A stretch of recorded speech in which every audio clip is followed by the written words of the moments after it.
to take a seat, and I'll just say briefly, we are joined by today four amazing musicians, composers, and thinkers, one of whom should be well known to you from Stanford, Frederick, and others should hopefully be well known to you too from elsewhere. But just starting with Roscoe Mitchell, legendary founder, co-founder, early days contributor to the AACM, co-founder of the Art Ensemble of Chicago, renowned composer and improviser, multi-instrumentalist, explorer of extreme instruments, extreme registers, and extreme thinking of various sorts. Muhal Richard Abrams, the founder of the AACM, pianist, arranger, composer, organizer, teacher, and thinker about music at a very high level. Has taught generations of musicians, influenced many of them, many of us. I'll include myself in that. We'll say more about all of these gentlemen. Fred Berry, too, was around at the beginning of the formation of the AACM in the mid-60s. A trumpet player, as I say, most of you around here should know of him. He too has had an amazing career, different places, moved through avant-garde jazz, various sorts, mainstream jazz, popular music, and all sorts of other things. Too is a renowned teacher. And George Lewis, some of you may know through his wonderful book, The History of the AACM. If not, I would urge you to check it out. But George is, of course, also a trombonist, composer, computer music innovator, theorist of improvisation and other things. Composer, did I say that, especially recently, of some amazing pieces that, again, I'll strongly urge you to listen to. What else can I say? I will not say anything else about any of these men, though I could add much. Yes? I'd like to make a correction. Oh, sorry. Truly, Roscoe and I were beginning members. Yeah. When the AACM started, we were members. However, the founders of the AACM were myself, you mentioned, Jody Christian, Phil Coran, and Steve McCall. Yeah. There were four founders. Yeah. In terms of discussing the idea and developing a further or continuation of the situation by calling a meeting among musicians and so forth and so on. The book, it's in the book. Yeah. But I have to do that because I have to respect those other people. They're not here. Yeah. And they're not as known. Right. You know. Can you talk a little bit about Phil Coran? Because he's probably, of the people you mentioned, probably the least well known to most jazz listeners. No, I'm not going to do that. No? No, because we started out with a primary consistency of respecting each other as individuals. Let me say it that way. There's so many words that can be chosen. Sometimes I get confused with what words to use. But certainly, I think saying that he was instrumental in helping to build, especially in the beginning, what we know as the AACM, in academically as well as musically. And I might add in some corporate ways in terms of the organization. But certainly you should Google Phil Coran, Google it. Google Steve McCall and Google Jody Christian, and let them speak for themselves. Thank you.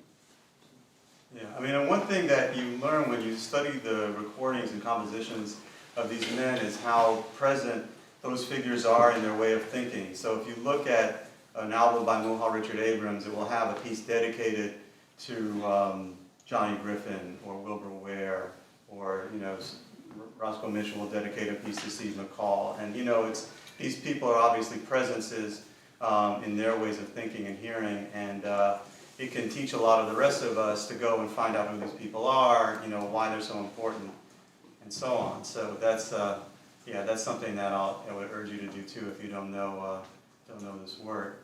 And I'm maybe just thinking about the long span of time. I was talking to Fred about this last week.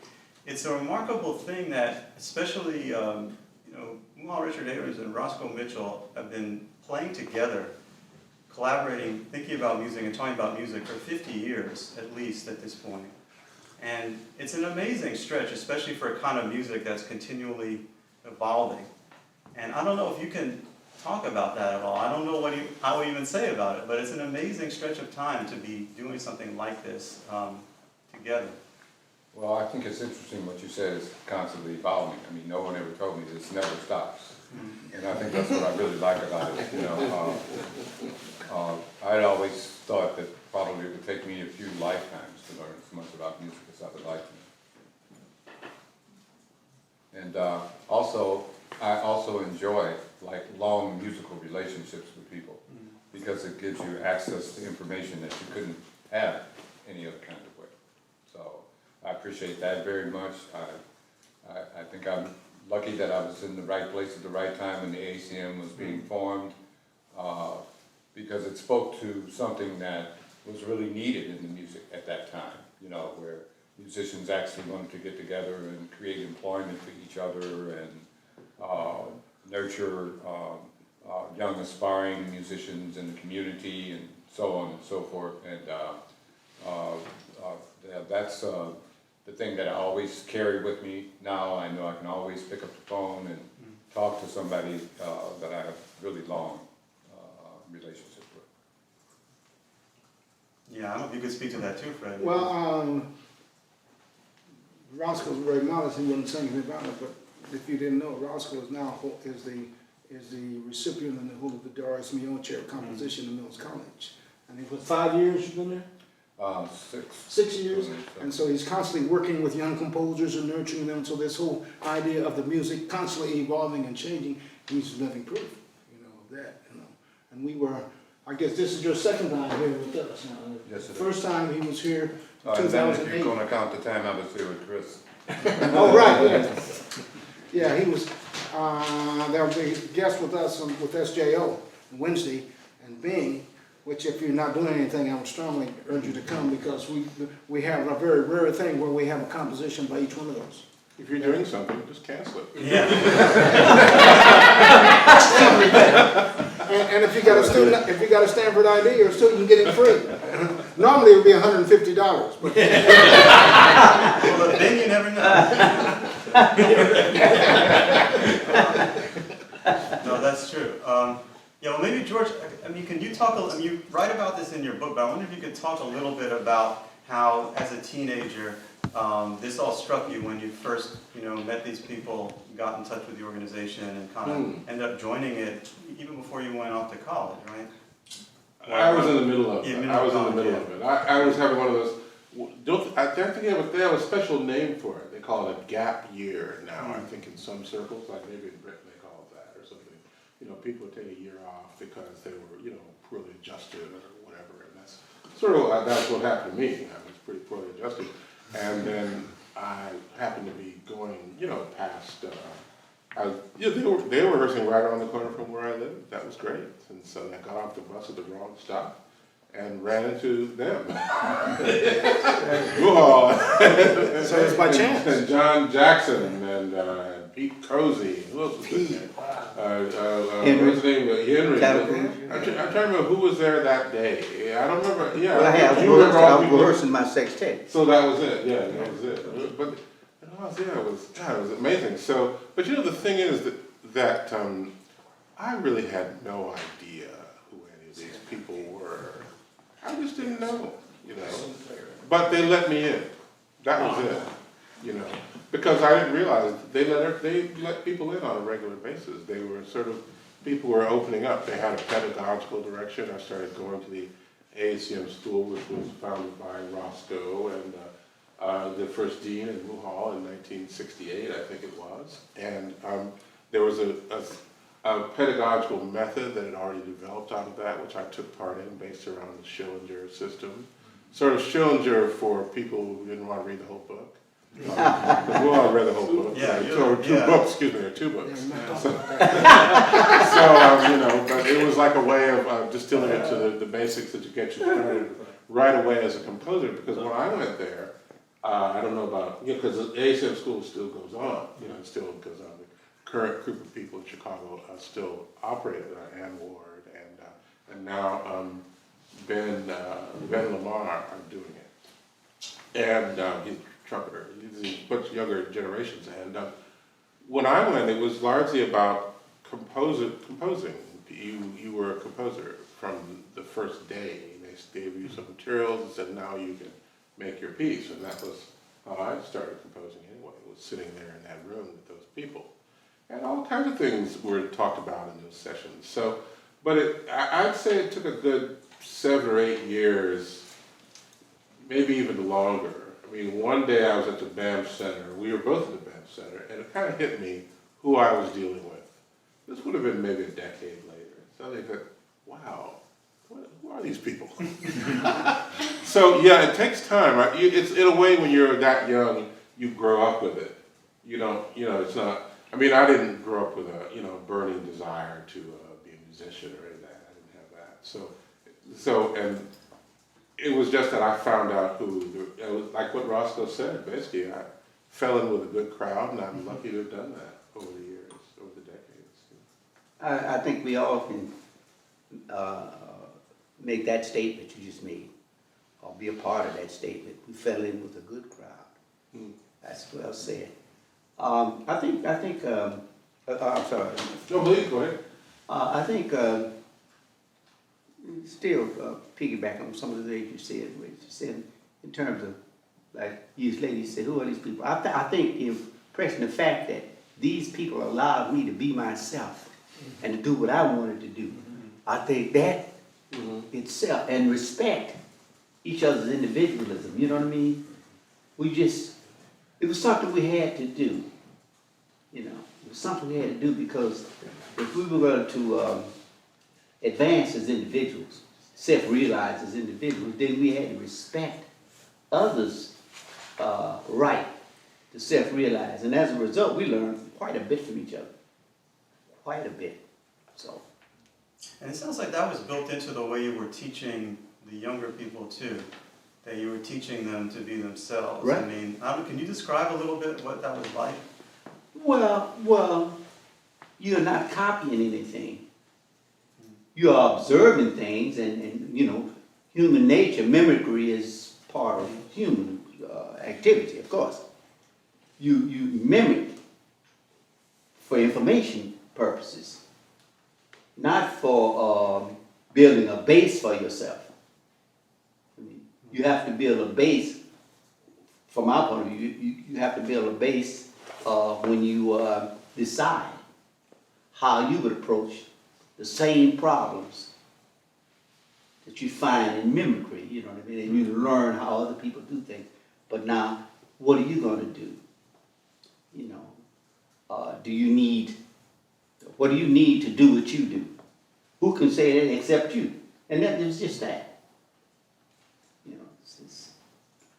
The descendants of that approach, I mean, those of you who went to UCSD, for example, you kind of maybe experienced the outgrowth of that and some of the things that happened, not only, through what I did there, but also when Muhal came, and some of you experienced that too. There was a certain sort of attitude toward personal growth, I think that key word, individualism, that you have said many times over, and the idea of, also the other one, which is part of the purposes, which are stated at the, when they created the organization, was to create a kind of an atmosphere where things can happen, where basically anything can happen. I mean, the absence of dogma, people tried, I guess, over the years to come in and say, well, everyone should, everybody follow me, who's with me?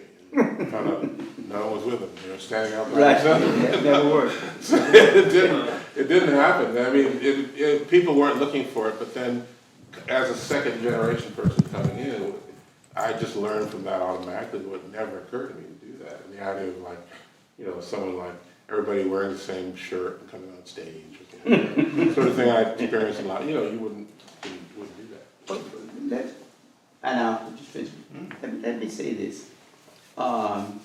Personally, I realized very early in life that I noticed very early in life that individualism was basic, or one of the basics, one of the very, what should I say? Well, very basic to like human nature. Why is it that none of us are alike? Why? What force or what event put us here? We know the mother and father, we understand that, but it goes further than that and we know it.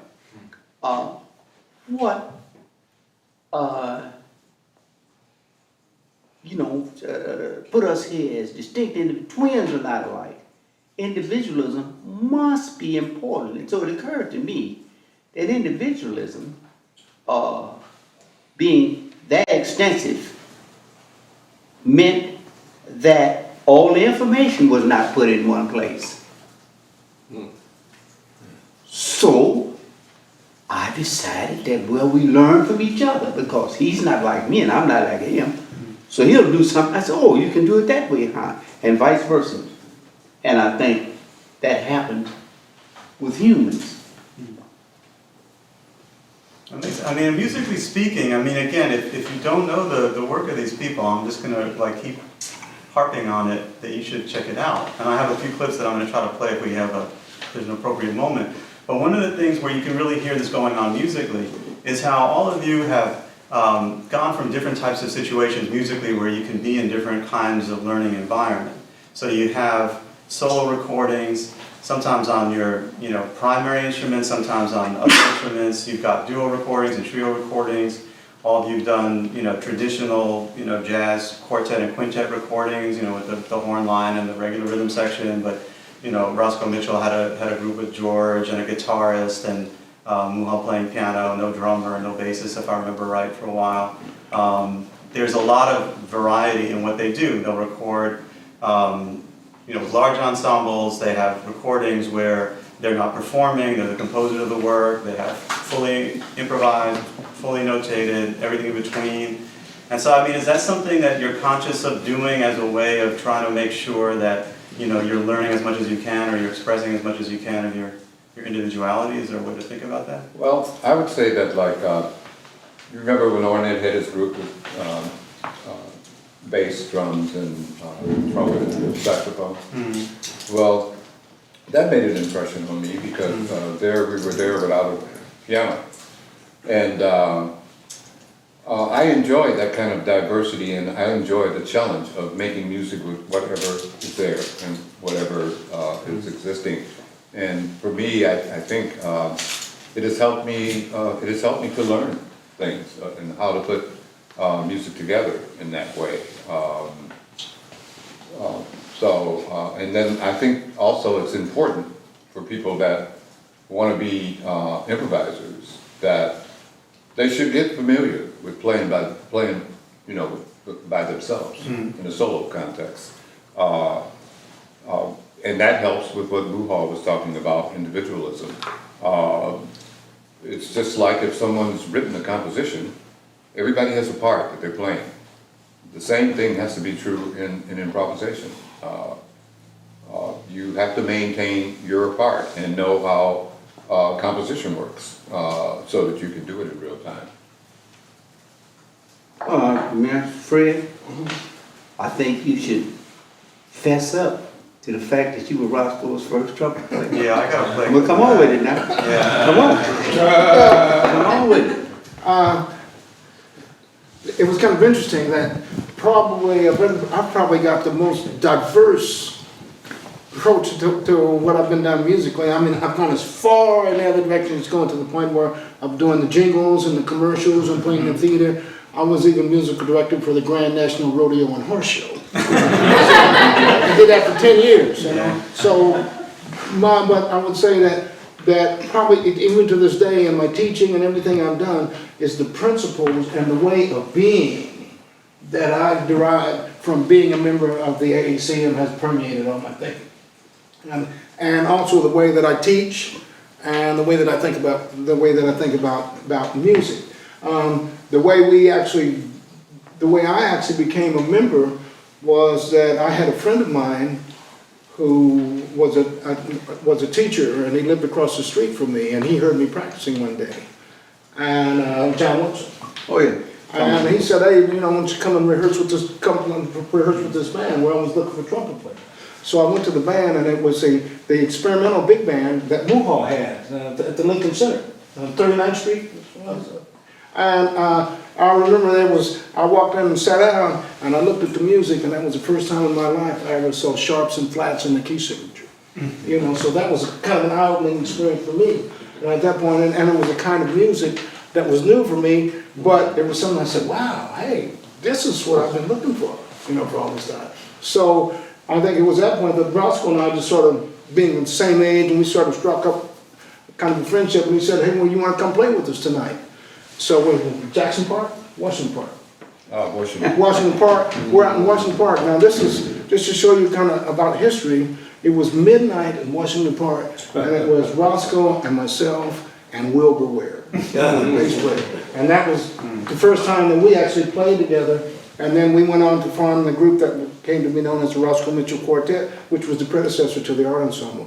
What happened is that Lester Bowie took my place in the group because I'd gotten so busy doing commercial kind of work. I'm playing in the Regal Theater, and I'm doing record dates, and I'm teaching school, so I just didn't really have the time to commit because we played every day. And you left too. You left. Yeah, well, I left. Yeah, when I came to California, the director of bands at the time here, Art Barnes, had been my very first college band director. And so they asked me, said, would I be interested in coming to do graduate work here? So I flew to Kansas City and played an audition for them, and I will never forget, they said, well, you got to do an exam. And I said, okay, so we said, we'll send it to you. And they sent me this exam that was kind of that would see whether or not I could get in. And I had to do a complete analysis of the first movement of the Bartok Concerto for Orchestra. That's quite an exam. That's what I said. So, but anyway, things worked out, so I was able to come. But we played every day, and we spent every day at Muhal's house. Every afternoon, because we lived 2 blocks from one another on Evans. And I remember those times I would look forward to the times because not only it was the playing, it was the conversation and the philosophy, that we had. So that's really kind of, I think that has shaped my thinking from then on. There's always some of me here. That's why was such an important project for me, was to bring them here, for this.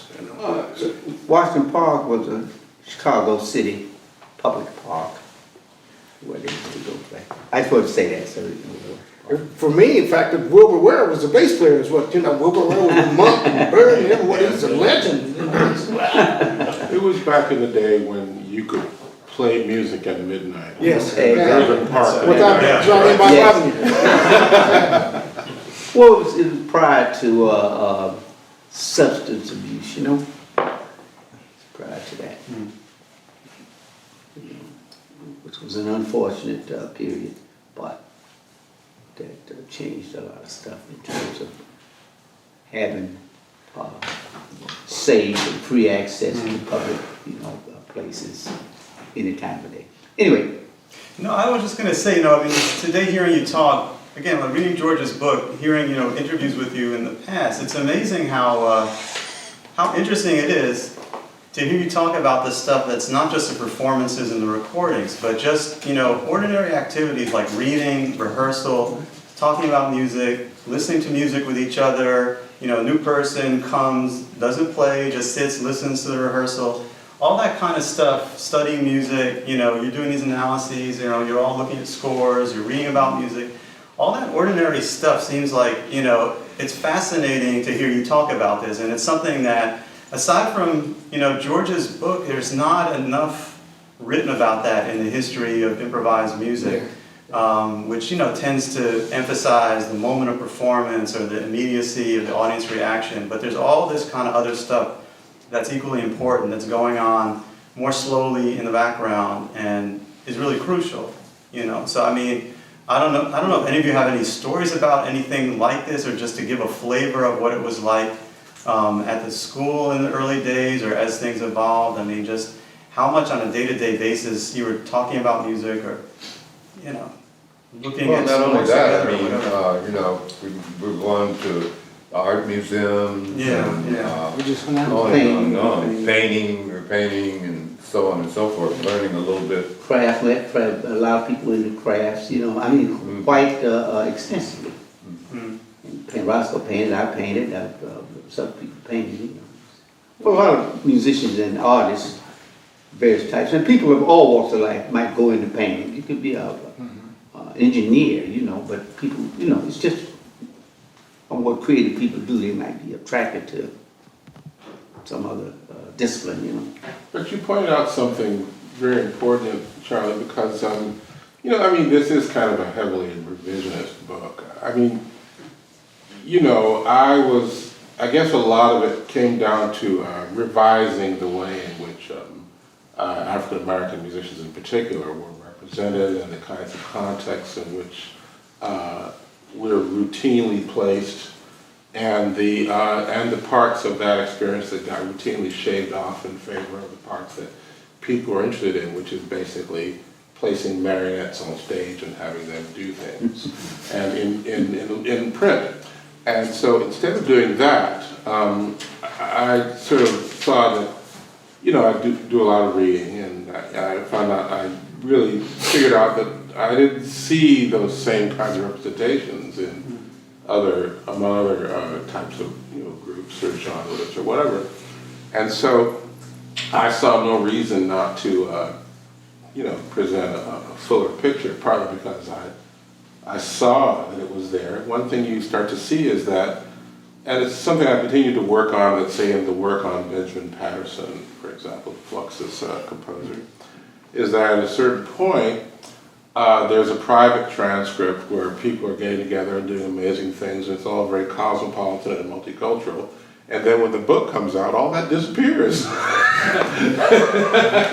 I said, well, no, let's put all that stuff back in, and and let's try to make something that reflects the idea of what my view of what the AACM was as a part of the experimental tradition of the United States, which I don't think that had really been sort of put out quite as forcefully before, writing the title and then moving on ahead, because what you find from people like, I don't know, Ben Pickett, is that, you know, experimentalism, it's a grouping. It's not like a fixed group of people. So the idea was that's one reason not to make my own grouping, and to include people I thought were important, maybe, and sort of figure out how all those people might have connected, and to trace the connections that had already been there, but had just been routinely shaved off for some odd reason. And so, yeah, in that sense, when you talk about these things that are, it shouldn't be that extraordinary, but in this context, maybe it was something that needed work. I'm going to say, you're suggesting a continuum, actually, and I agree. Because George's book is the lead in the continuum. You know what I mean? He covered quite a bit, and there were certain things, being the first book, he had to cover certain things. You know, he just explained how he viewed it, you know what I mean? He had to do that, because he wrote a great book. A great book, you understand what I'm talking about? It has to do with... But you gotta remember, there's a lot of Charlie Kronengold in this book, because he was a graduate student back then. There's all kinds of stuff he would say, or that Mark would say, or that Yark would say. It's like, what is this stuff? So I go over and I go and have a look. So it could have been dedicated to any one of the people we were around at UC San Diego. So I'm just gonna say that so that it's on the record. And that, you know, as much of you in this book as anybody, you know. Yeah, but I think that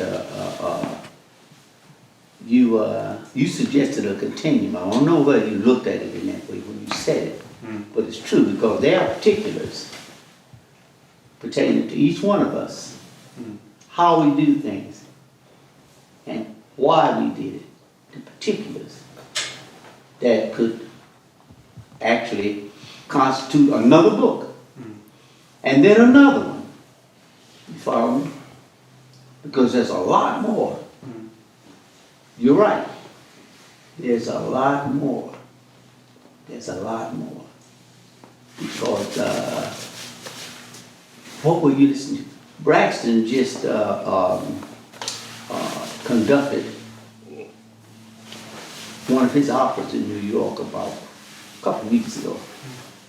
Listen, it was incredible. So, what has he been thinking? How has he developed his in the direction he developed? How has Roscoe developed his in the direction? Because everybody's distinct. How has George developed his? There's more than one more book. When you get into particulars like that, still AACM in basic sense, but not personal, individual sense. You know what I mean? But the basic idea of individualism, in the sense that one may have been inspired by the AACM to continue in that direction. You know what I mean? See, there is a lot more. There's a lot more. And I say that because we read a lot of books, a lot of literature. We read about a lot of stuff. You know, I've read about all kinds of people. Read books about Chopin, books about Duke, books about Monk. You know, a book that thick on Wagner. Read the whole thing. You know what I mean? And so you want to know what were these people thinking? You know what I mean? So the same thing pertains to us, because when you look at the extent of the type of work that came out of the AACM and still come out of the AACM based on respect for music. You mean across the board, based on respect for music. You know what I mean? Not a style, because style is a preference that one can make, but style is not music. It's a preference. Let me cut a piece of this cake, but you didn't take the cake. You cut a piece of the cake. You know what I mean? So there's just you really, that was something you said. I mean, there's a lot more. Anyway. I was going to play, since you mentioned this one, I mean, this recording is from 1965. It's Roscoe Mitchell's quartet, Fred Berry on trumpet, Malachi Favors and Alvin Fielder fill out the group on bass and drums. And this was kind of a lost recording, and it just reappeared. I don't know how. Who had it? This was recorded in upstairs in the University of Chicago. Oh, yeah. In, Pete Bishop. the Mandel Hall building. Oh, yeah. Yeah. They had a radio Yeah. station that was recorded. So this is 1965, and I'll just play the opening, but then I'm going to flash forward a little bit toward the end of. I think 64. Oh, okay. Yeah, 64. 64. All right, so this is like this is called Mr. Freddie, Oh, yeah. and I'll play the head. You'll hear how it's working. And remember, this is 64, so you're thinking about like it's a pianoless group, right? So you're thinking about some of Ornette's groups without the piano in that period, and it's sort of moving. Or Sonny Rollins has done a pianoless thing. But it's still a very new concept. And I'm going to play this, the opening so you can hear a little bit of it. But then I'm going to flash forward toward the end of Fred's solo, and you'll start to hear how some of the thinking, some of the interaction, for me, really prefigures a lot of the stuff that he's doing, a decade later or a couple of decades later. You can start to see the seeds of some of this stuff that, anyway, I hear in Roscoe Mitchell's later pieces. But let's listen to it.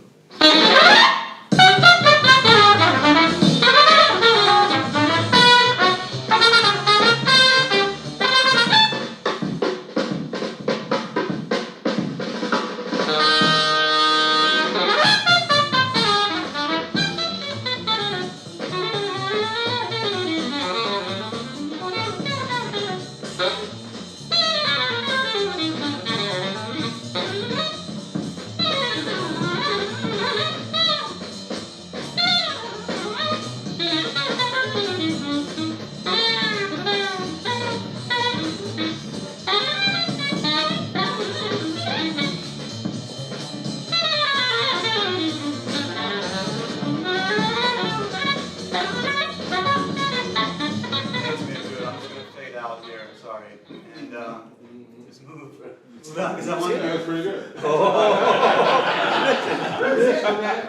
Well, he was in. Yeah. He came in it with. All right, so here, let me just fade in here again, too. Just toward the end of Fred's solo.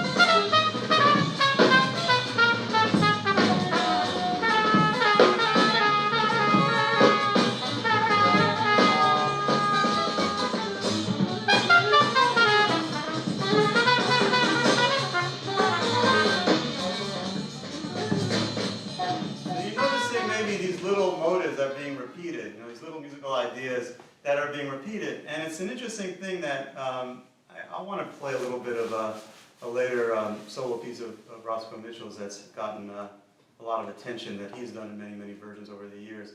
But what's interesting to me about this is that it's not only that you're listening to each other, but that and you've developed a vocabulary and you kind of you're familiar with each other. You know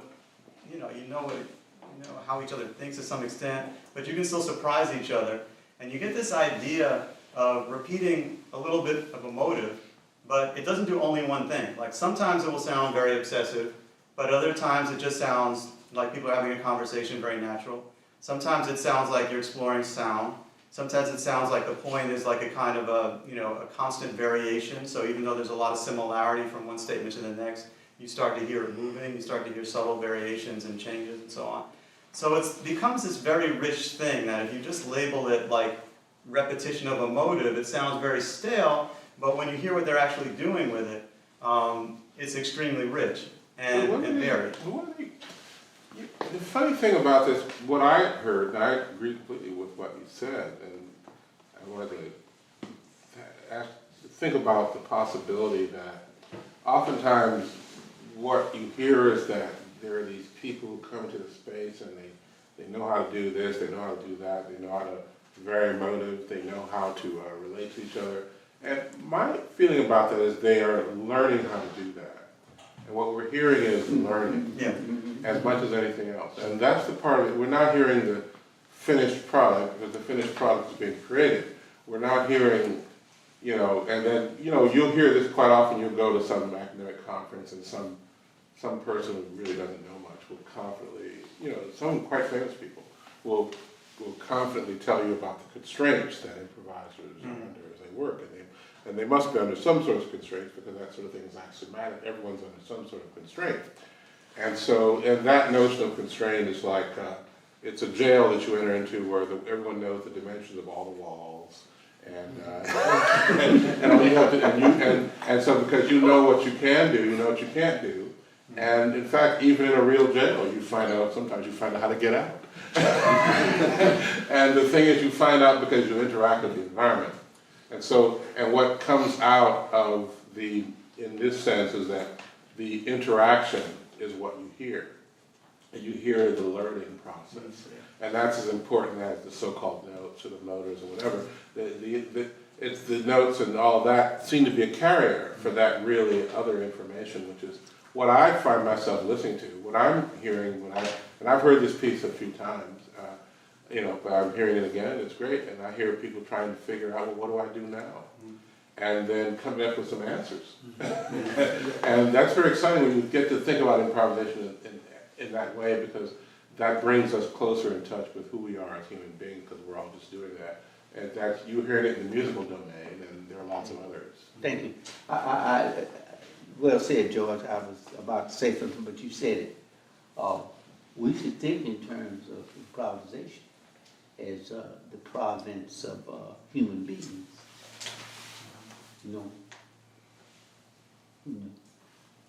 The mother's cooking the cake. So she doesn't have any, I don't have any so-and-so. She said, well, I know what I do. I just take this thing. And she goes and makes the cake, and she improvises. And we improvise all the time, you know what I mean? But anyway. Well, it's like that thing, what's that famous statement, Judith Butler, gender is improvisation within a scene of constraints. And well, I would say rather that, you know, the constraints are made out through the improvisation. It's not a scene that you enter into. What happens is that gender starts to be constructed through the improvisation as a point of interaction with existing scenes, and then a new scene gets created. And that seems to be more of a dynamic mode of looking at, I think, gender as well as music. Let me play this, this will relate, you'll see. I've been meaning to play this anyway today. This is a version of a piece called Nenea that Roscoe Mitchell, I think it was first presented on an art ensemble recording in about 73. Is that right? No, I think the first one came from the Nessa record, the saxophone quartet. And, yeah, I think that was the Okay, first from the Nessa. This version, though, is a solo version. And tell me if I'm right about this story, that is a live performance in Villasau. And was it something that you'll hear? I want to play like 2 excerpts from this. It's an amazing piece, and the interaction is there on 2 important levels. One is that you hear the performer interacting with the audience in sometimes very weird ways. And then the second way you'll hear the interaction is that the music itself is, even though it's a solo piece, it's got this polyphonic conception. So you can hear this kind of counterpoint where the different registers of the alto saxophone are kind of following their own logic almost. And you can hear little things that come out of gestures that get carried forward in these very interesting ways as the piece goes on. But the actual scene of the dress here was quite interesting, as I understand it, because was it something that you weren't supposed to be the performer? Well, actually, it was the art ensemble had already played at the festival, Yeah. and Anthony Braxton was coming there to do a solo. And I believe there was something with his transportation where he was not able to get there. So the audience was not that pleased with me because they wanted to hear Anthony. At first. So did I. So, but then I learned a really great lesson about music that evening, and how powerful it really is, and what you can actually do. So for me, it was like making a decision, okay, well, what am I gonna do? I'm here with the saxophone, they're out there with their voices, I'm not gonna let them scream me down. So I found that by just repeating this over and over, you know, in the end, I was able to win the audience over, and when I felt that I had done that, then I released it, and then I was able to complete, go on with the solo performance. So I'm going to play a little bit of the opening, and then I'm going to go about 8 minutes in, and you'll hear exactly exactly what Roscoe Mitchell was talking about.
This is about 8 minutes in.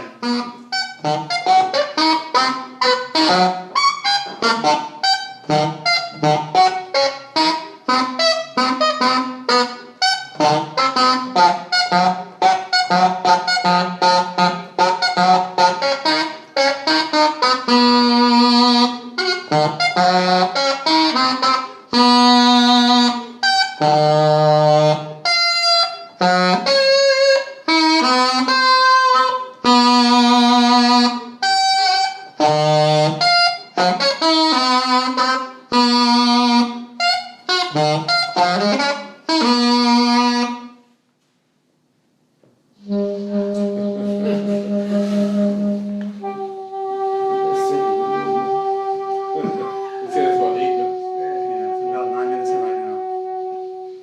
Where's the audience? Silent.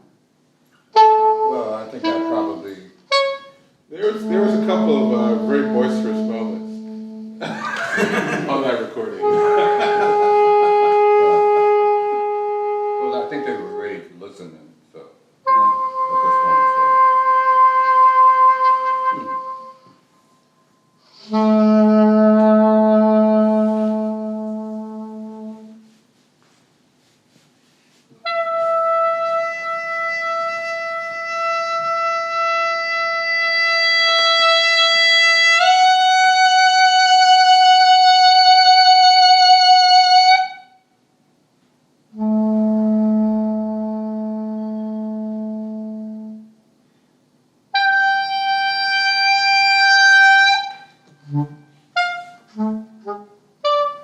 You hear material coming back, and so I don't know. For me, it's an amazing piece, you know. And I took that out of the Donnell Library in New York, which is now a giant corporate office tower. They knocked the whole thing down. The New York Public Library sold it to developers, so that whole library is wiped out now, I think.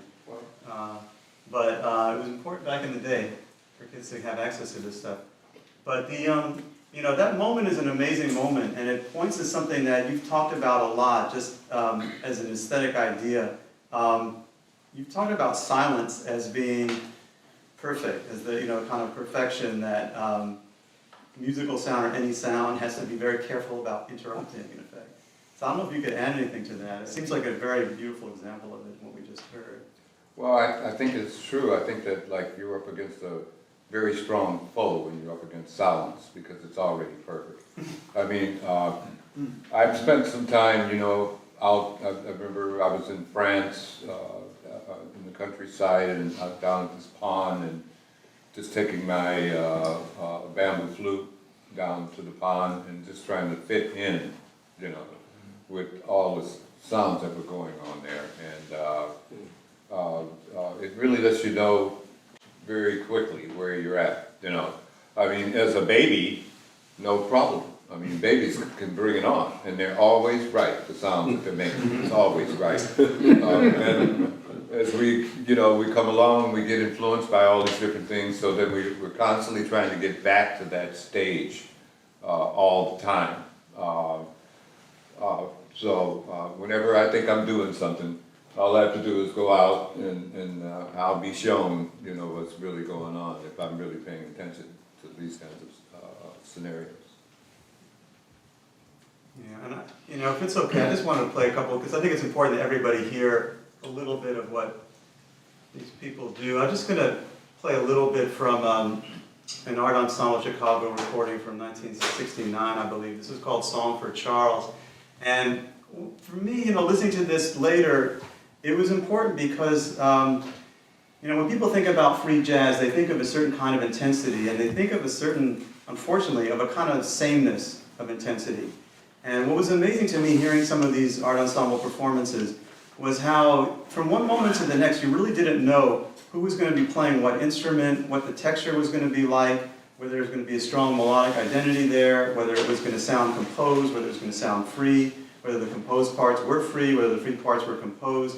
It's just very hard to predict, and the pieces, especially the long pieces, are incredibly varied as they progress. And this is just one quick example. Song for Charles. I'm just playing, you know, I'll just play like a couple of minutes of this so you can kind of get a flavor of it.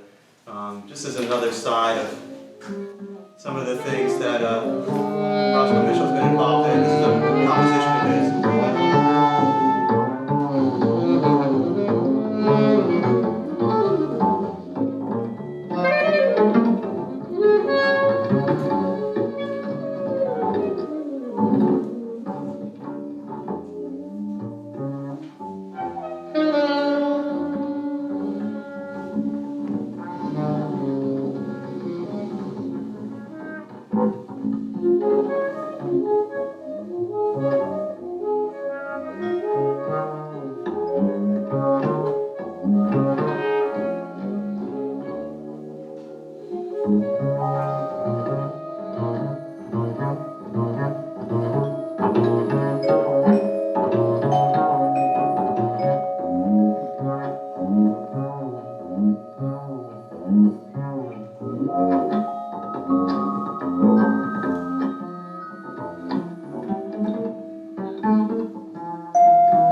Was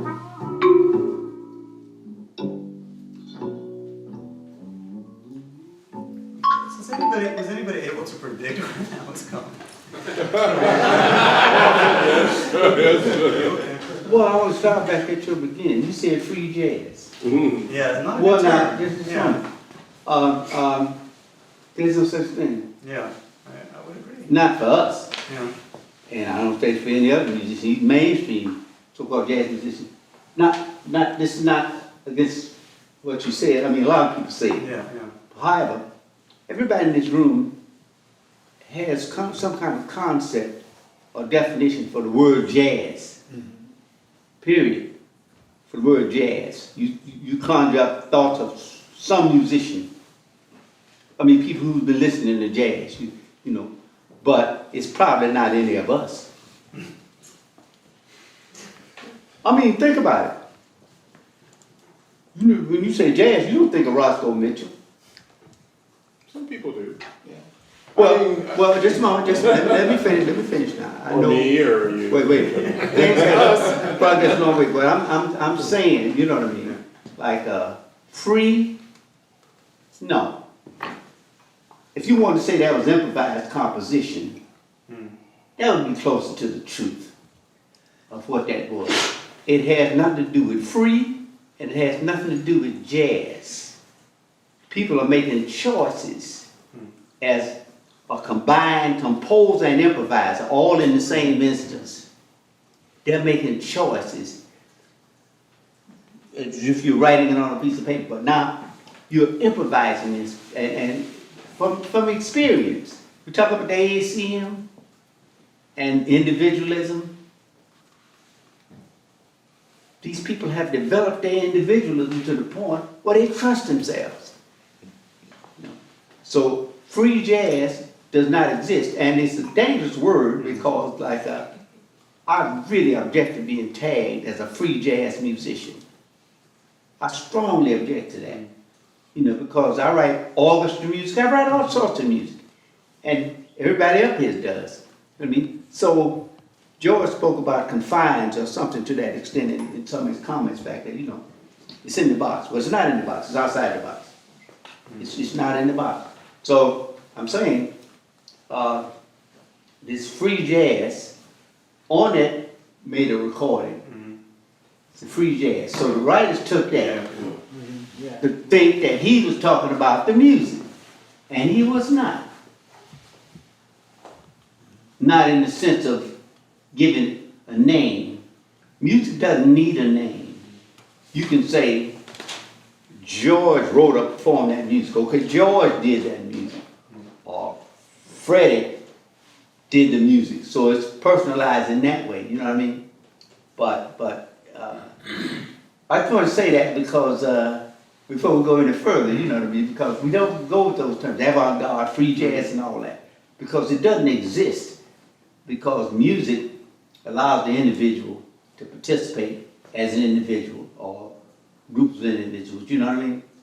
It just does not exist. But the tags are very dangerous because how can you differentiate from somebody that would come on the stage and start knocking chairs over and just making a sound every once in a while? You say that's free jazz. So when you look at Roscoe, he's doing something like this, you say, oh, he's doing free jazz. That may be a lot of people that would approach after hearing this other guy and they say, oh, I don't want to hear no free jazz.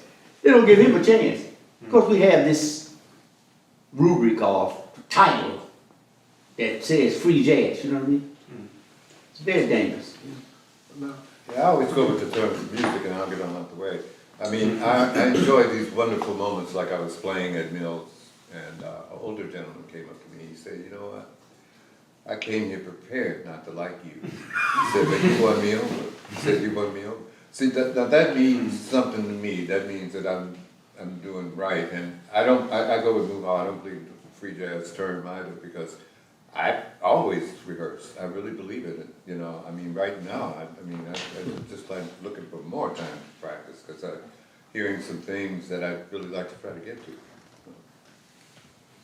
to. I had a very real experience. Actually pertains to this concert that's coming Wednesday. I got an email from a lady, and saying we've heard a lot about the Stanford Jazz Orchestra, and I want to know, what kind of jazz are you going to be playing on this concert? And I said, well, oh, she said, are you going to be playing a traditional kind of jazz? I said, if you mean by traditional, Duke Ellington or Benny Goodman or Charlie Parker, I said, no. I said, we're going to be doing some music that'll be a combination of composed and improvised music, but I personally wouldn't necessarily call it traditional, you know, in that sense. You know, that music is always forward thinking, you know, the way I think about it, and it's always evolving. And the email was just said, thank you, I don't think we'll be coming to this concert. Well, I mean, I did her favor. Yeah. You know, so she would have, if she came, she would have, I might have influenced her from then on about the music, you know. I'm not, you know, stay home.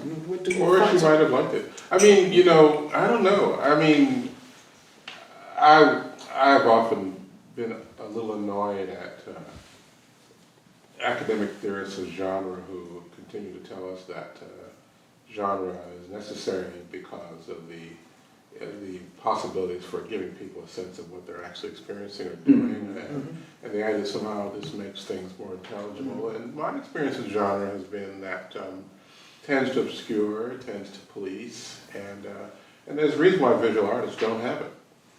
You know,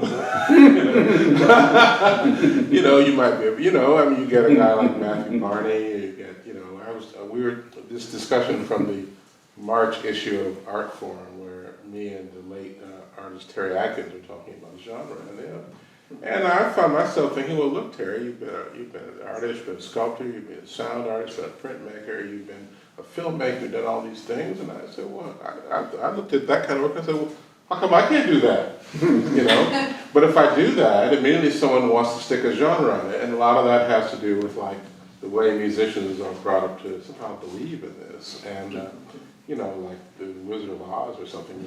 There's nothing there, and so what I think that I'm here to say that I'm not particularly comfortable with the label part of it. Is not what discomforts me. It's the idea that somehow the label contributes worthwhile ways of viewing the world, and quite a bit of the time I find I see whole areas of artistic practice that manage to get along without it, and so the ones that feel they need it, we have to ask them why. And I don't have an answer for that today, but at some point someone should ask the question as to why that's so important, particularly for musicians. Why do they demand it? Why do academic musicologists think it's so important? And why don't they listen to the musicians who are saying they don't like it? At some point you got to listen to them too. Sorry, that's... I think it should be discussed in a sociology class because it has to do with that. It said it has to do with that. It has a sociological purposes, believe me. It should be discussed in just what George said, in a sociological setting. Well, there's a business purpose to it too, and that needn't be gainsaid. Do we have time for this? How much time do we have? Why not? I don't know, we have 20 minutes. Let's just 20 cost afterwards. Well, let me tell you this genre story. It's a very interesting genre story. I put out a record called Les Exercices Spirituels a few years ago. It was a pretty good record. It was like 8. It was a classical music. You know, it was like a multi-channel spatialization and all these, score, 30 minutes of score and all this kind of stuff. So it was a regular sort of classical music record. So anyway, I got the record. I was very excited. And then, you know, when you put your little CD into the computer, a lot of stuff pops up that says genre. It said the genre was jazz. So I said, wow. So where did that come from? Yeah, right. So then I called the, this was John Zorn's label, Zadi. So I actually came up in another way, but this is not to take it further than this. I said, John, look, what do you think of this? He said, well, we didn't do that. I said, well, wow, well, who did do it? And so the culprit seemed to be the grace note. You know that thing where you put the thing in and you say, do you want your information sent to grace note? Well, you can send them whatever you like. That doesn't mean you have to listen to it. And so then someone sent back, I think he actually queried them about it, and they sent back a letter that said basically that they were doing crowdsourcing, and that somehow, the group of people who listen to this or somehow know about it, or some sort of amorphous thing that decides which genre it is. So it's not them that's doing it. And then I said, okay, but I looked on the internet and I realized that Graceland had been sold twice and that crowdsourcing, they weren't doing it anymore. So I said, well, okay, so who is doing it? And the answer is, it's like Dick Cheney's bunker. That's where it's happening. They're not telling us. So there's this unaccountable power that's deciding these things. And so for reasons of their own, I have no idea why they are deciding to do it that way. They certainly decided it was easy for them to override. And John said it was happening in his records too. So I mean, like, it wasn't just me. So I mean, there's this, so these legacies of the record store bins and the people who made arbitrary decisions about that, and with all the admitted racializations of that connected with the notion of genre, so that those powers still exist and they're sort of migrated into the digital realm. But the idea behind them is it's actually that we're not allowed to find out who pushes that button. Is that information is deliberately opaque to our view, so that we can't challenge those powers in any way, or that we find it much more difficult to do so. So that's the biggest problem, I think, with it, is that it's an unaccountable power.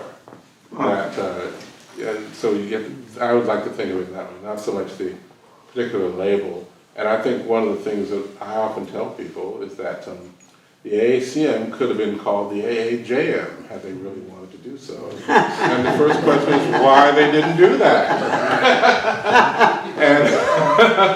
And that was all about, you know, like you said, self-realization at some point, self-determination, all those things that were being pushed around at that point, naming oneself, self-fashioning, however you want to put it. And so, but all of that can be revoked in an instant by some corporate entity, some faceless corporate entity. So. I would say this though, I mean, just thinking about, you know, your work, you know, collectively, is that all these terms still circulate, you know, and if the art ensemble comes out with a record like this in 69, 70, 71, it's going to be heard in relation to that term free jazz, for better or worse. Now, what I find, like listening to your music, and reading your book too, for that matter, George, is that if you're thinking about a term like experimentalism or avant-garde or jazz, or for that matter, composition or improvisation, the work that you do complicates that and makes it more interesting. So if I think I know what experimentalism is, I'm going to have a very different idea about that if I listen to a piece like Roscoe Mitchell's The Maze, this amazing percussion piece that was written for people most of whose primary instruments were not percussion, but who had established their own way of playing percussion and established relations with each other, and you know, contributed to this quite, you know, important piece in the percussion literature. That tells me something I don't know about composition and about experimentation and about collectivity and individualism, and I think we have something to learn from these terms, even if we don't like them. So. Well, but the circulation is not free. Yeah. That's the issue with it. It's not free circulation. The circulation is channeled. And so I'm interested in who the channelers are. Right, exactly. And who benefits from particular modes of circulation. Right. And so that's, you know, if the circulation were somehow random, but it isn't. And so if it was somehow uncontrolled, but we clearly seem to see that certain flows, certain people get channeled in certain areas, other people get channeled in other areas. Yeah, see, that's the thing. When I said it should be in a sociological discussion on sociology, I meant it. George just expressed it more eloquently. He really did. You see, yeah. Who are these people that see a Roscoe Mitchell or a George Lewis recording come? He said what he did. He said it was a classic. And he's well qualified to say that because he knows what he's doing. So, who would take that and place it in the other category, or the category that they place it in? I think the person already had a reference, or Google George. Oh, he was with this AACM business. He's with this, that, and other. Not that he was a scholar at Yale. No, that doesn't count. He should have slummed with those other guys. You understand? So, no, I'm just hypothetical, you know. But the thing is, it seems it happens in that way. You have writers. It has happened to me. It has happened to Roscoe. In all the major magazines here and in Europe. Understand? Oh, this is a pretty good free jazz performance.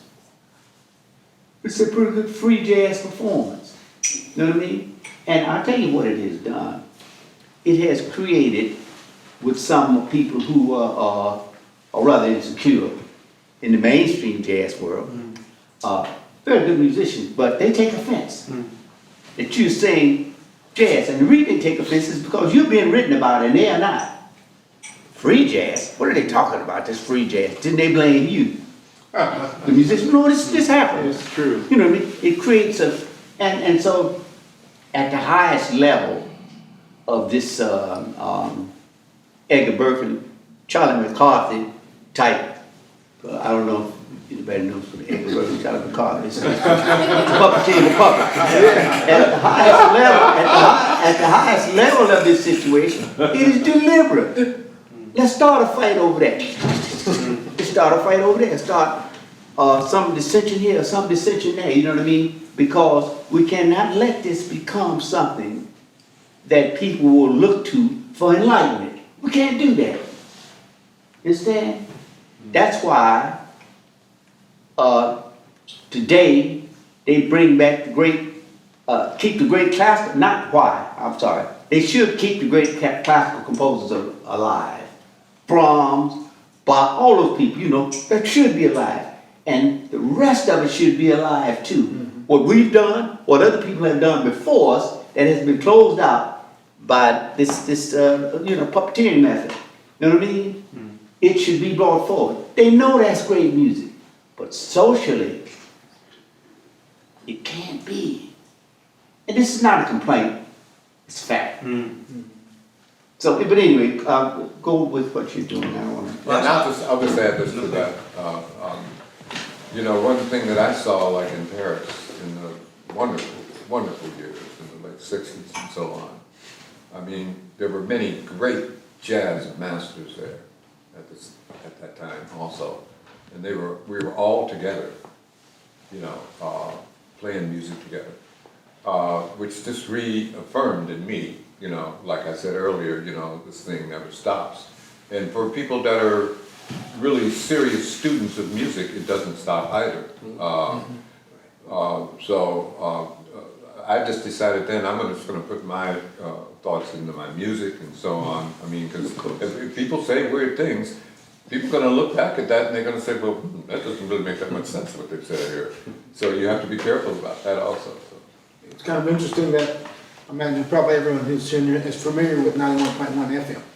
That used to be known as the jazz station, and it's probably one of the premier jazz, or if you want to use the term jazz, one of the premier stations in the world today. But you know, they've changed their slogan. It is now jazz and improvised music. You know, they're starting to. Is that right? Yeah, they've changed it, their slogan now. Wow. It's jazz and improvised. Well, what is some of the improvised music? Because the word improvised is used in a special way in some areas, some quarters, which it should be. Well, they have a program that comes on at late night that is really considered like the non-traditional kind of music. Meaning it's not in the traditional, you know, evolution of jazz. It's kind of more of experimental music. Who are some of the people you've heard? Just briefly, I don't know, belabor the situation. Okay, I'm trying to. That you would know about. Eiler.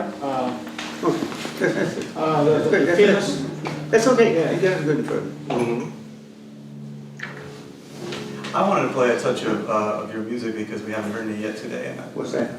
Well, I don't know if you remember the song Charlie and the Parker from late 70s, 77. I remember everything I've done. I'm sort of responsible for All it. right. It's a lot of work. It's a lot of music. By all means. I'm going to play a little bit of this. Because just this for me, I mean, I have a couple of little quick clips, you know, showing different sides of what you do, but for me, this, I don't know, there's something quintessentially like Richard Abrams about this, so let me play a little bit of this one. Yeah. Oh, okay, sorry. Should that build up? All right.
I'm fading this out, but And you can't get it. one facet of many, but I don't know. There's Henry Treadgill up there. Yeah. And I believe it might have been Malachi playing the bass. Yeah. Yeah. I thought it was Jones, isn't that Jones? It is Jones. No, Jones, sorry, it was Jones, sorry, you Yeah. think Jones. Yeah, That's Jones. yeah, But, well. He was around. yeah. But let me say this, hearing Roscoe and the other people, especially Roscoe with this piece, you understand? Made an impression on me, you know what I mean?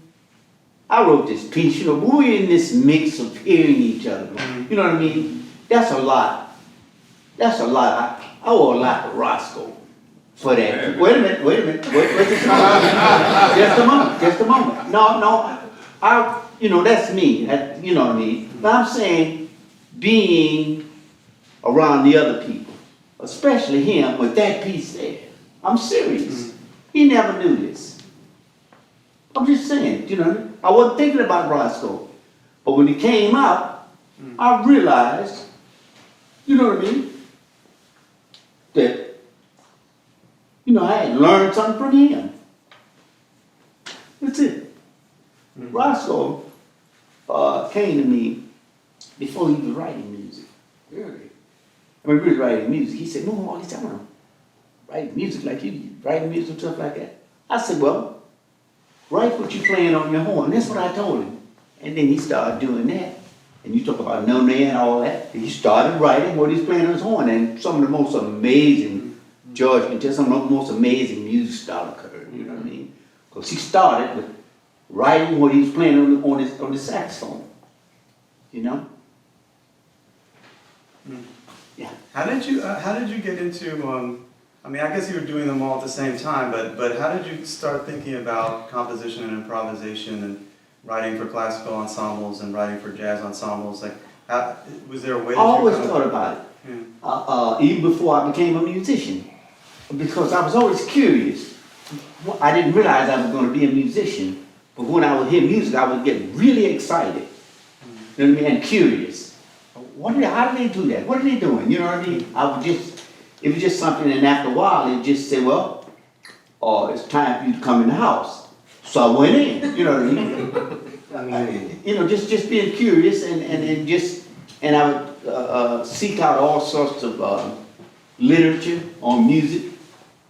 My sister had she was studying music at a high school in Chicago, DuSable High School.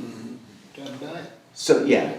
So she brought home a book with the sharps and flats in it, right? So I opened her book one day. I was older than she was. And I opened her book. I was looking at the book. So I said, I'm gonna figure this out. What these figures are symbols on this paper.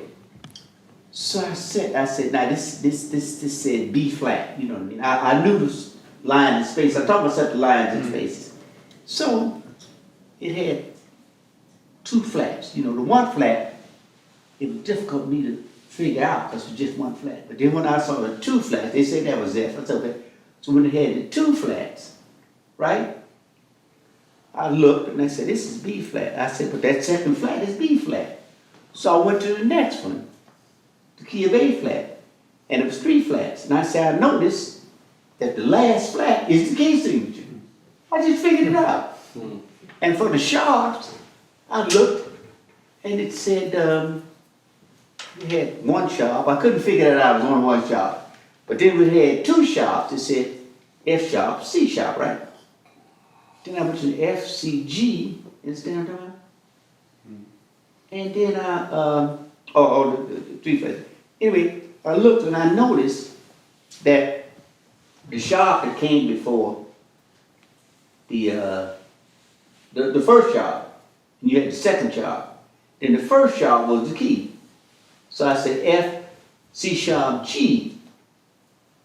So now the G, A comes after that. So I just figured it all out like that. And so then I knew the key signatures. I just figured it out. Just curiosity. You know, and then it, you know, went on like that. I was just curious and like excited, you know what I mean? Just continued on like that. Yeah. Other questions, anybody? Yeah, that was what I was gonna say, if we had time wanted to. Mark, yeah. I'm curious, George, how your perception, your understanding of the AACM changed as the consequence of your research and writing your book. Like, did you have an idea about what the AACM meant, and then after you finished the book, it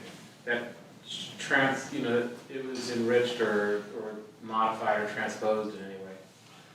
Well, you know, I'm going through that process again because, as it turns out, a number of people that I admire and like thought that the book, an academic book, I mean, it is an academic book, would be a good substrate for an opera, and that's what I'm doing now.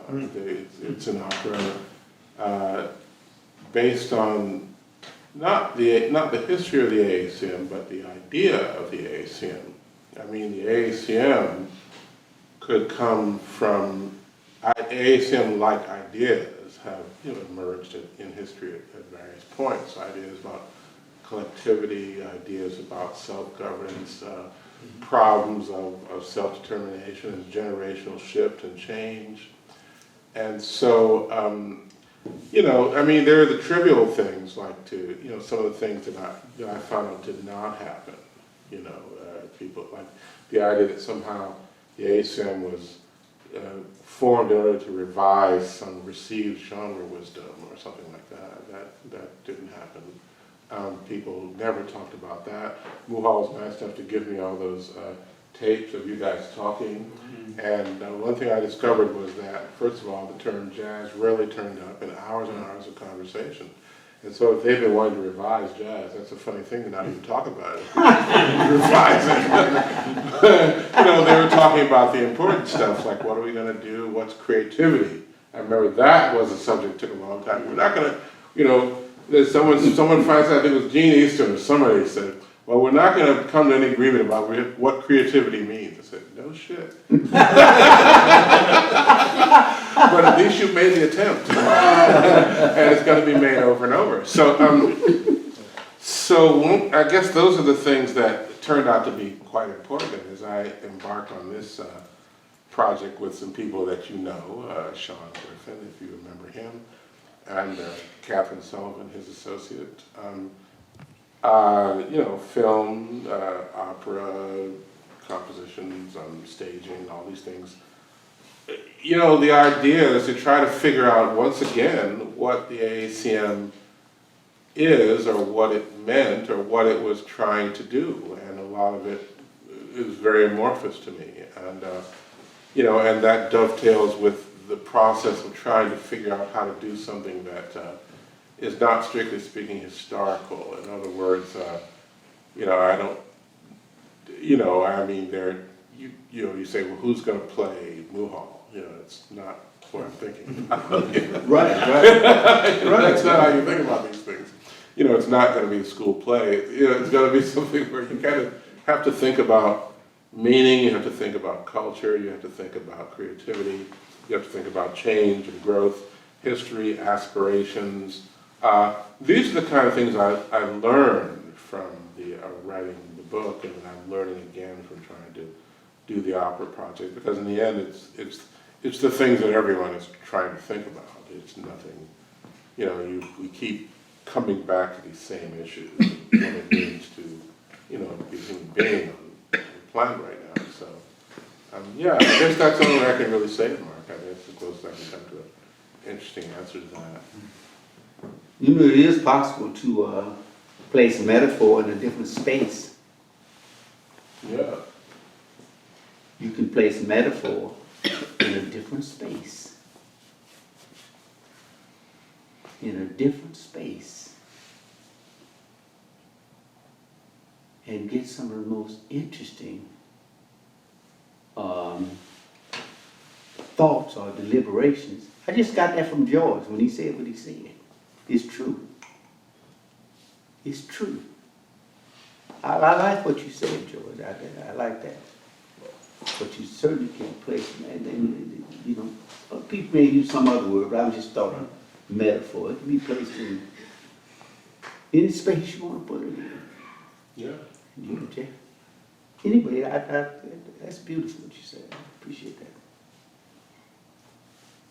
I don't know if we have another question. Oh, sorry. No one else has a question? Ms. Ronkin? Sure. Yeah. Good.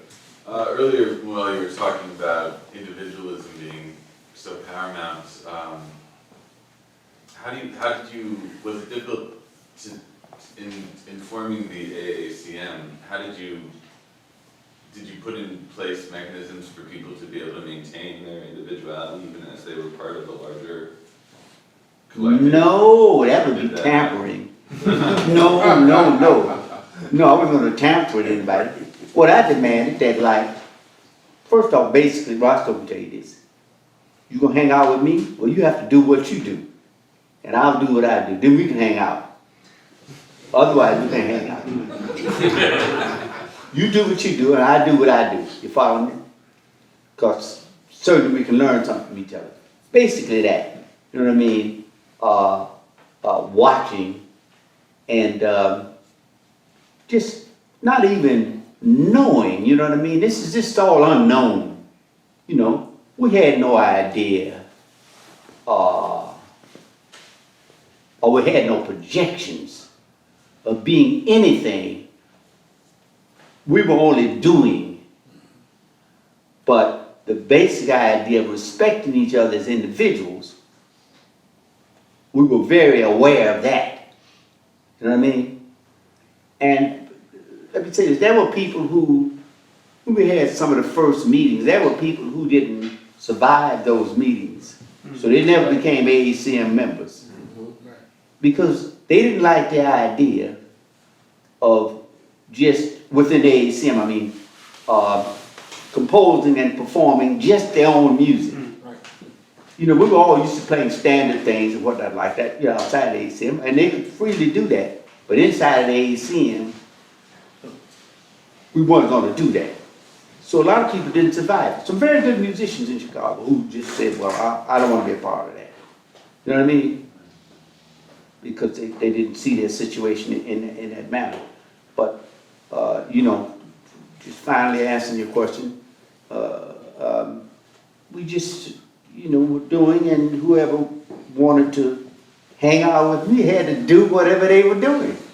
That's it. And so we started to attract people, you know what I mean? And they all stayed because they felt that way. They were, free to pursue their dreams or whatever, you know what I mean? They were free to pursue it. And we all would help and support each other. We would produce concerts, and certain people would be assigned to a concert, they had a turn, so everybody else would support them. We would put up the chairs, we were supporting this person that's presenting his music, you know what I mean? What do you need, so-and-so, we do it like that, but it's his performance. Nobody has anything to say about what he does, or what she does, because there were women there too. So just that, you know what I mean, just supporting each other as individuals, and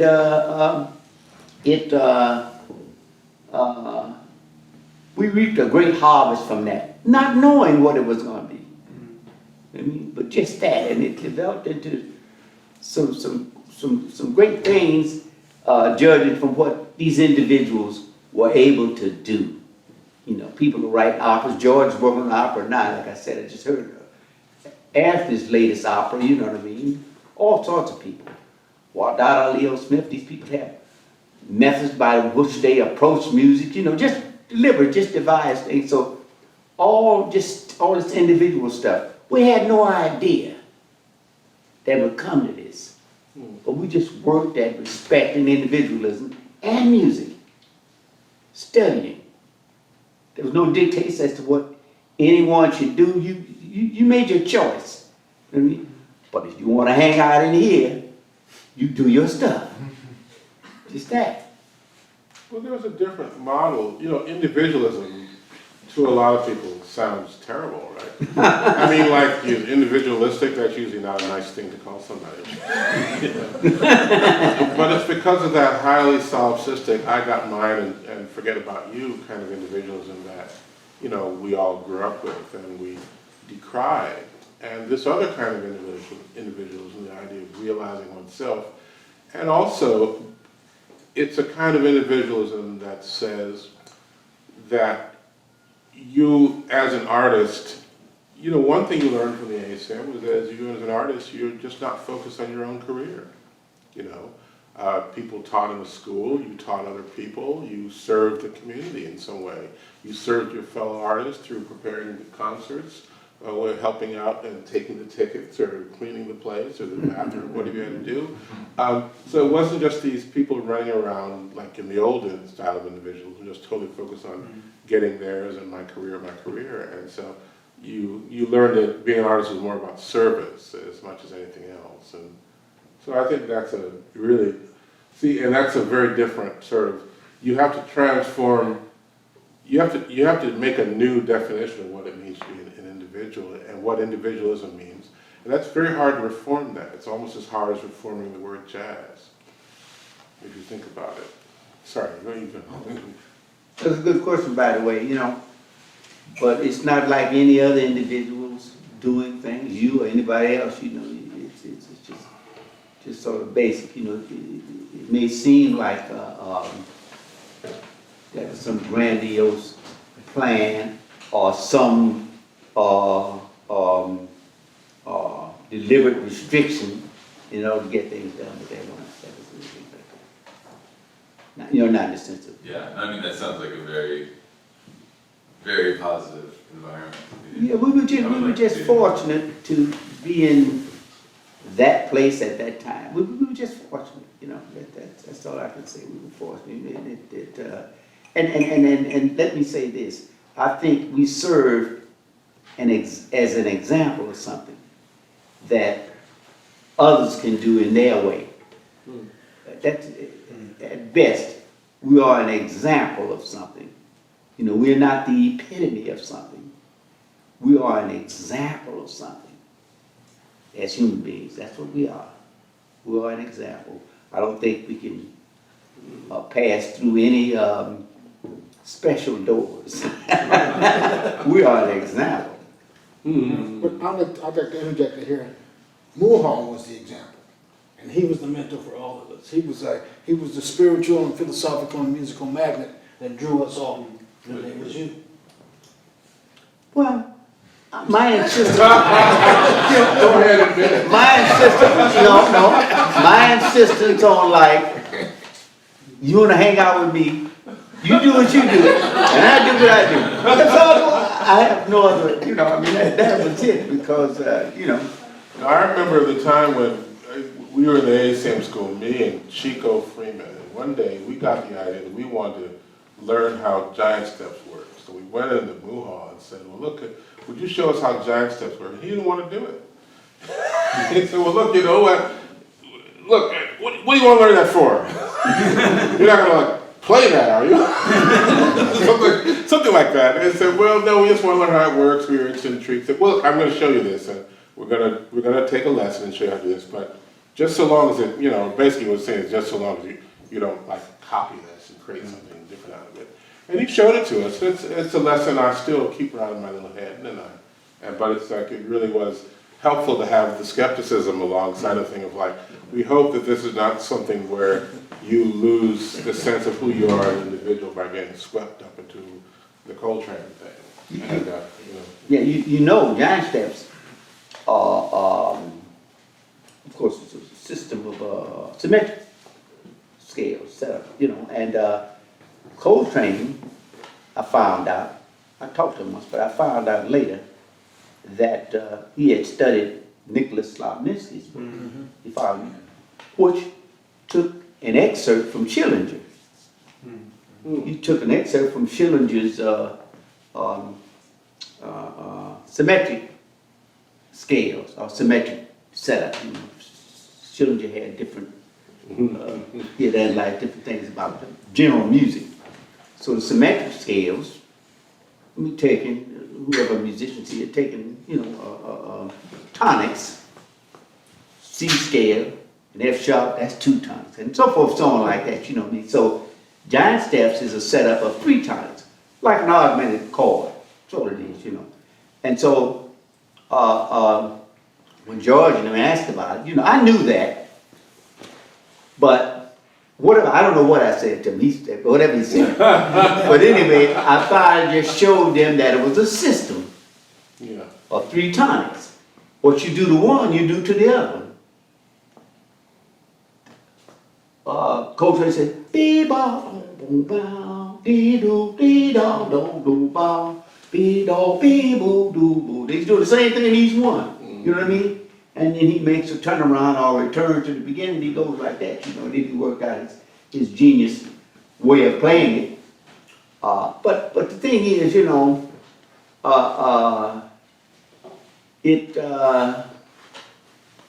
don't know. I guess everything is about the choices an individual wants to make, you know what I mean, to do whatever they do, you know.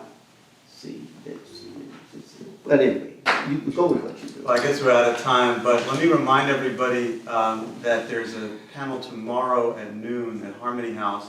You can tell there's a lot more to be said here, and hopefully there will be an hour or so tomorrow to do that. And then, of course, the concert Wednesday night in Bing.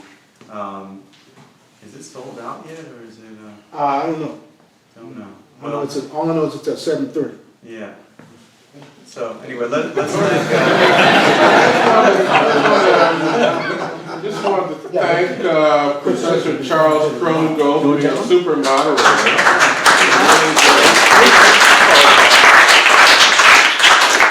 One more thing, tomorrow in Harmony House, Chris Chafe will be our moderator.